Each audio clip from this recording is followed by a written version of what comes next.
अस्सलाम वालेकुम guys, my name is Mohammad Mubashir Irfan. You are watching crypto movie YouTube channel. इस वक्त एक एक्सचेंजेस के बैंकरप्ट होने का सीज़न चल पड़ा है। लोगों को किसी एक्सचेंज के ऊपर ट्रस्ट नहीं रहा। खास करके मैं जब बाइनेंस की अगर हम बात करते तो लोगों को अभी भी यकीन नहीं आता कि बाइनेंस के साथ ये सीन हो रहे हैं कि जो बाइनेंस की मदर के साथ ऑडिटर एक वो थी, वो इस वक्त जा चुकी है, ख़त्म हो चुकी है। बाइनेंस का जो ऑडिट वो था, प्रूफ ऑफ रिजर्व, वो इस वक्त सस्पेंड हो चुका है। तो ये सारी चीज़ें आज चल रही हैं। उसी वजह से मार्केट के अंदर अगर आप देखोगे तो वॉल्यूम तो बिल्कुल है ही नहीं। ठीक है, बिटकॉइन इवन आज आपके सामने क्रैश कर रहा है, मतलब 17,500 पे सुबह मार्केट आज हमारे पास ओपन हुई थी। और अभी की अगर हम बात करें तो बिटकॉइन 16,700 के ऊपर इस वक्त बीटीसी करंटली ट्रेड हो रहा है। ठीक है, तो ये सारी चीज़ें मार्केट के अंदर इफेक्ट डाल रही हैं। लेकिन इसके अंदर साथ साथ एक न्यूज़ निकल कर आ रही है। एलॉन मस्क जो है वो हमारे पास दुनिया के सबसे अमीर तरीन इंसान है। ठीक है, और वो बहुत ज़्यादा इंटेलिजेंट है वो, बहुत ज़्यादा सही है। वो मैं क्यों कह रहा हूँ, क्योंकि देखें, जब बिटकॉइन $28,000 पर था तब एलॉन मस्क ने बिटकॉइन को कहा था कि हम अपने बिटकॉइन को सेल कर रहे हैं। ठीक है, अब उसने जब सेल किया था, देखो वो कोई बेवकूफ़ बंदा नहीं है, उसके पास दुनिया के बड़े बड़े इंसाइडर होंगे।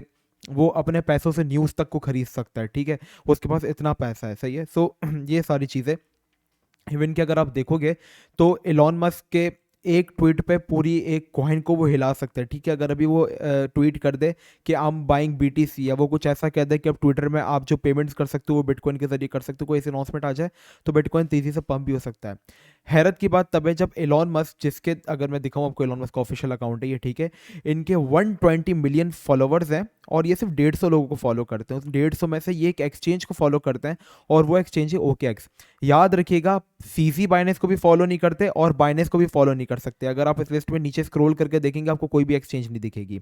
और भी चीज़ें मैं आपको दिखाता हूँ। ठीक है, OKX का जो ऑफिशियल अकाउंट है इन्होंने फॉलो किया है वो, और ये पिछले 2 दिन के अंदर इन्होंने फॉलो किया, इससे पहले नहीं किया था जब ये बातें निकल कर आना स्टार्ट हुई हैं। ठीक है, इसके अलावा देखो, एक चीज़ आपने दिमाग में आपने बिल्कुल कान खोल कर सोच समझ कर रखनी है कि मेरा किसी एक्सचेंज से कोई ताल्लुक नहीं है, ना मैं किसी एक्सचेंज को प्रमोट करता हूँ ना कुछ। मेरी बिटगेट और कूकॉइन के साथ भले पार्टनरशिप है, लेकिन इस मौके पे मैं आपको ये कहूँगा कि एक्सचेंजेस का फर्ज चल रहा है, तो किसी भी एक्सचेंज में आपका पैसा सेफ नहीं है। आपका जो एसेट है ना वो आपका है ही नहीं, बल्कि वो एक्सचेंज का एसेट है। बस एक्सचेंज ने आपको एक डिजिट दिया हुआ है जो कि आपके वॉलेट में, अगर अल्लाह ना करे वो एक्सचेंज कहीं चली जाती है तो वो आपका डिजिट भी, आपके पैसे भी चले जाएंगे। ठीक है, एक सेंट्रलाइज है, तो कोई भी एक्सचेंज सेफ नहीं है। इसलिए मैं कहता हूँ अपनी इंट्राडे ट्रेडिंग के लिए, जिससे आप ट्रेडिंग करते हो, सिर्फ वही अमाउंट आप एक्सचेंजेस में रखो। बाकी लॉन्ग टर्म होल्डिंग या एक्स्ट्रा फंड जो है वो या तो विड्रॉ कर सकते हो या अपने वॉलेट्स के अंदर रख सकते हो। ठीक है, तो इस तरीके का सीन है। तो मैं अभी पहले से ही क्लियर कर दूं कि लोग बोले ये सारी चीज़ें। OKX को आजकल काफ़ी ज़्यादा फेम भी मिल रहा है। OKX भी वॉल्यूम के लिहाज से ट्रेड होने वाली टॉप 5 एक्सचेंजेस के अंदर ही आती है। और सुनने में आ रहा है कि आने वाले टाइम के अंदर बाइनेंस को OKX रिप्लेस करने वाला है। ये आज की एक रिपोर्ट भी आई है, ये मैं नहीं कह रहा, ये रिपोर्ट है। सही है, और ये क्रिप्टो कॉन्ट की रिपोर्ट है। और यहाँ पे जो इन्होंने प्रूफ ऑफ रिजर्व शो किए हैं, ठीक है, यहाँ पे अगर आप बाइनेंस का प्रूफ ऑफ रिजर्व देखोगे तो 88.95 है क्लीन रिजर्व। इसका मतलब ये कि अगर 100 लोग हैं तो 100 में से 89 लोगों को उनका पैसा वापस देने की बाइनेंस जो है वो हैसियत रखता है। कूकॉइन का 81% है, बिटफिनिक्स का 66% और ह्यूबी, जिसको आजकल थर्ड क्लास एक्सचेंज कहा जाता है, सॉरी टू से, वो उसके पास से 56 तक लोगों को देने का पैसा है। लेकिन अगर हम बात करें डेरिबिट और OKX की, तो OKX के पास और डेरिबिट के पास अकॉर्डिंग टू द रिसर्च 100% पैसा है, मतलब 100 में से 100 लोगों को देने के लिए उनके पास पैसा है। सही है, तो ये सारी चीज़ें OKX के रिगार्डिंग अच्छी चलती हुई नजर आ रही हैं। अब आप बोलोगे सीजी बाइनेंस तो किंग है मार्केट का। मैं आपको दिखाता हूँ कि जून में सैम बैnkman फ्राइड क्या बोलता था जब वो इंसॉल्वेंट नहीं हुआ था, मतलब जब वो बैंकरप्ट नहीं हुआ था। ठीक है, SBF tells Forbes that more crypto exchanges failure are coming. There are some third tier exchanges that are already secretly insolvent. वो कहना चाह रहे थे कि अभी एक्सचेंजेस का जो फंड है वो आने वाला है। ये तो इन्होंने बात बिल्कुल ठीक कही थी, लेकिन एक बात इन्होंने ये कही थी, इनको ये नहीं पता था कि वो मेरे साथ ही होने वाला है।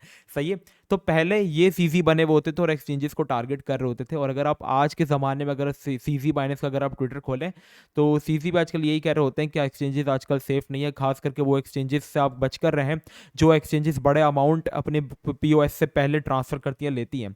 अभी तक इन्होंने 22 मिलियन BNB जो कि सीक्रेटली मिंटेड हुए, इनकी भी कोई इन्होंने कंफर्मेशन नहीं की है। और इसके बाद जो TRX की एक सबसे बड़ी ट्रांजेक्शन हुई थी, ठीक है, उसको भी उन्होंने मज़र के बारे में कुछ बताया नहीं। और आज उनका जो प्रूफ ऑफ रिजर्व था वो सस्पेंड कर दिया गया है मज़र की तरफ से। ठीक है, मज़र एक ऑडिट फर्म है, अगर आपको नहीं पता तो मैं आपको बता दूं, जो कूकॉइन को भी करती है और इसको भी।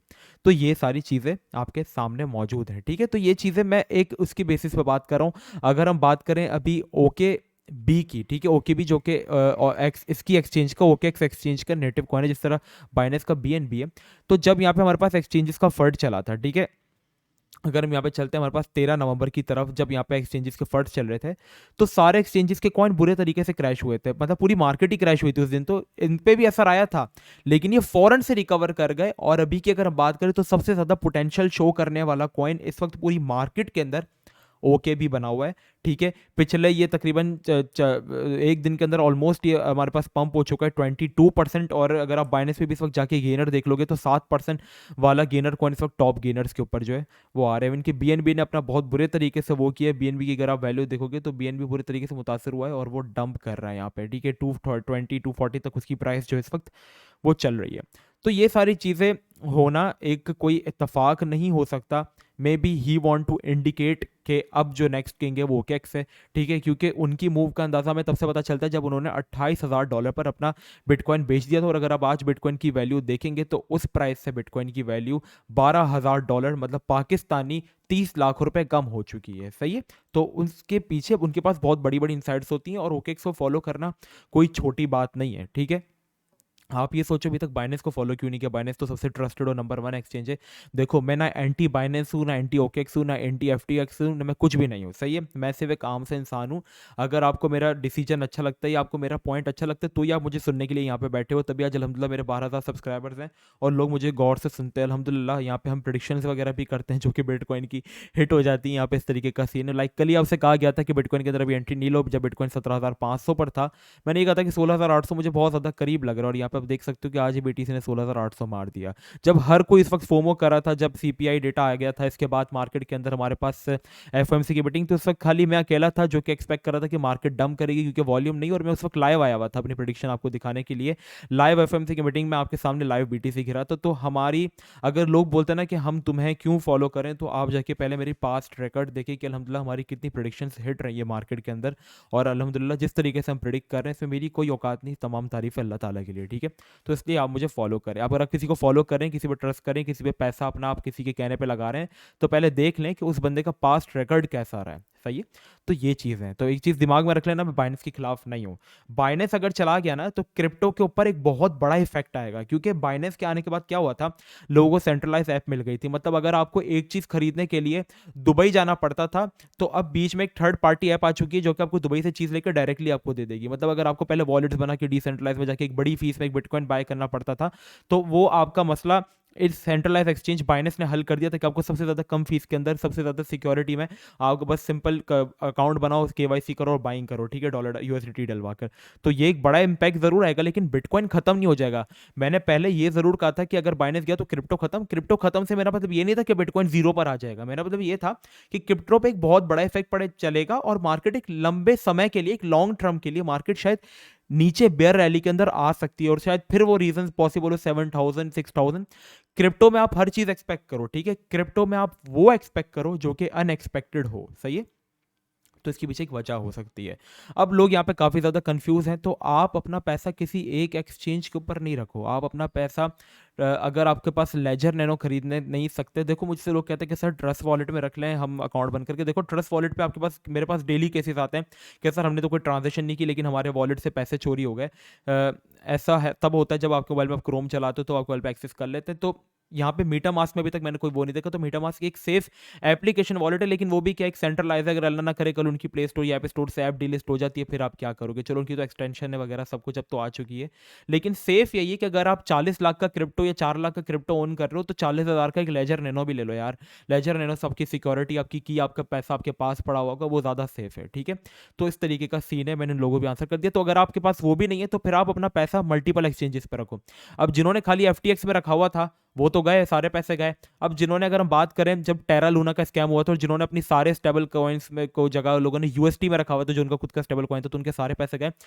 अगर वो यूएसटी में ना रखते और डाइवर्सिफाई करते, मतलब यूएसडीटी में भी 25% रखते, बीयूएसडी में भी 25% रखते, यूएसडीसी के अंदर भी 25% रखते और यूएसडी के अंदर 25% रखते, तो उनका 100% पैसा जाने का बजाय सिर्फ और सिर्फ 25% जाता और 75% उनके पास रहता, सही है। इसी तरीके से आप अपने पैसे KuCoin में भी रख सकते हो, OKX के अंदर भी रख सकते हो, डिवाइड कर लो, ठीक है। वैसे तो मैं ये रिकमेंड करूंगा, अगर आपका कुछ एक्स्ट्रा पैसा उसको वॉलेट में ले जाओ या फिलहाल के तौर पे विड्रॉ कर लो, लेकिन कुछ होल्डिंग्स रखी हुई हैं तो उसको आप अपने वॉलेट में रख लो, अपने लेजर में रख लो, इस तरीके से आप करके चलो, ठीक है। मैं यहाँ पे ये नहीं कह रहा कि ओके भी ट्रस्टेड है, लेकिन जिस तरीके की इंडिकेशन अभी मिल रही है कि इसका 100% रिजर्व क्लीन होना, ठीक है, इलॉन मस्क का, दुनिया के सबसे अमीर तरीन और इंटेलिजेंट इंसान का इसको फॉलो करना, ठीक है। इसके अलावा अगर आप इनकी खाली डिस्कॉर्ड प्रोफाइल, इंस्टाग्राम प्रोफाइल का जाके देखते हैं तो ये काफ़ी ज़्यादा अभी आजकल इवेंट्स के अंदर भी सपोर्ट करते हैं, मतलब ये ई स्पोर्ट्स को भी काफ़ी ज़्यादा, चैंपियनशिप को, इन चीज़ों के अंदर ये इंटरेस्ट दिखाते हैं।